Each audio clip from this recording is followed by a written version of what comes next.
You don't have to drive or walk too far in Brooklyn to pass a mural painted on the side of a building. These giant scenes bring color and beauty to the concrete metal of the city. But murals aren't just window dressing. Many of them are memorials, and they can occupy a space in a person's heart, unlike any other form of public art. You know, you might live 10 blocks away from here, but you walk by and you say, oh, wow, Jose, I miss you.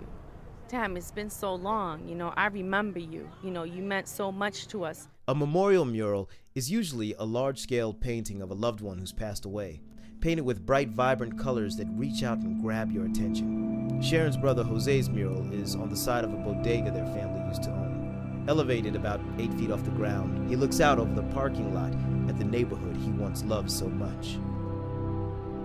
When my brother was ill, he knew he just had months to live. You know, I asked him what would he like, what would be his wishes, and he had 3. He said, I want you to tell everyone that I'll be watching over them. 2, I want you to always speak to my nieces about me. And 3, I don't want anyone to ever forget me.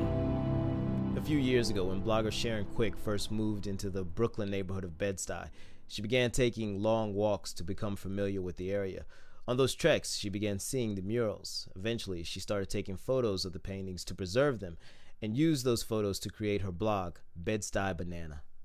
I started making a map of them. It's a Google map. I thought it would be interesting for other people to walk around and see all the memorial murals before they disappear. This is actually kind of interesting. It's R.I.P. Raheem Johnson, also known as Young Buck, February 3rd, 1991 to July 18th, 2007. He was 16 years old, so it's fairly recent. It's not beautiful, like aesthetically beautiful. And it's clearly done by, I don't know, maybe his friend or somebody. This one, R.I.P. Matthew Brody. He was born April 15th, 1912, and he died April 15th, 1998. He was 86 years old.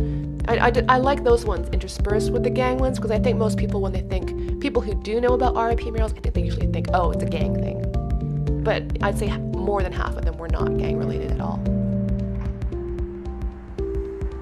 Well, right now we're in the Gowanus part of Brooklyn. It's a very industrial corridor between Carroll Gardens, Boerum Hill, and Park Slope. Connor McGrady is an artist and staff member of Groundswell Community Mural Project, a nonprofit that teams artists with Brooklyn kids to create public art. This street in particular is a very busy industrial corridor. And the reason we chose this location to do this mural is because of the amount of traffic on this street. 28 people were killed over the space of 12 years, really, which is a very high number. In 2007, Groundswell was approached by Transportation Alternatives to help create a campaign to make drivers aware of the pedestrians in the area. Initially, they were going to paint colorful signs for attention. But soon after the project began, tragedy struck again, and 2 children were killed while they were legally crossing the street.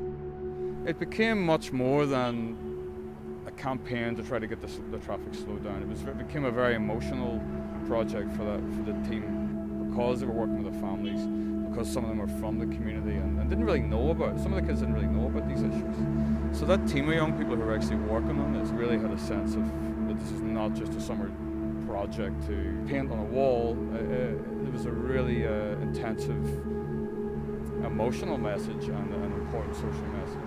The end result is a mural that can be seen clearly at the busy intersection. The wall is painted on is roughly 100 feet by 45 in height. A team of artists used bright blues, yellow traffic signs, and an image of 4 children. In a city that moves at the speed of light, the one constant is change. And while some of these murals have a long life, many will fade away without anyone taking notice. They become a part of the landscape, the comfortable surroundings you take for granted until one day it's gone. But to the people whose loved ones are represented by these paintings, it's much more than beautifying an area or graffiti on the wall. It's a reminder of life and the hope that one day they'll meet again.